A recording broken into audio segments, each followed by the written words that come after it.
कशी दिसते मित्रांनो भाजी? छान दिसते ना? चला तर मग बनवूया. घरचे म्हटले होते का खूप दिवस झाले आपण गावाकडली भाजी खाल्ली नाही. मग भाजी बनवूया.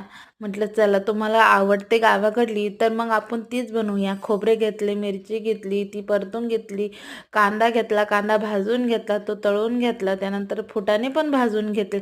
असा मसाला तयार केला. मम्मीला वाटायला दिला. मम्मीनं वाटून घेतला. तोपर्यंत मी कढई तापवली. त्यामध्ये तेल टाकलं व मसाला चांगला परतून घेण्यासाठी त्या तेलामध्ये हळद व धना पावडर थोडी जास्त टाकली. मसाला चांगला परतल्यानंतर गरम मसाला, काश्मीरी लाल मिरची आणि गोडा मसाला टाकला. आपण आधी जास्त मिरची टाकली होती, त्याच्यामुळं मम्मी म्हटली की तू जरा काश्मीरी लाल मिरची थोडी बेतानेच टाक. म्हटलं ठीक आहे. मग सगळे बिया होत्या घरामध्ये, वालाची, तुरीची, वाटाणे, सगळे शेवग्या, हे सगळं शिजवून घेतलं आणि त्याची भाजी केली. खूप भन्नाट झाली होती. तुम्ही एकदा नक्की करून बघा. धन्यवाद.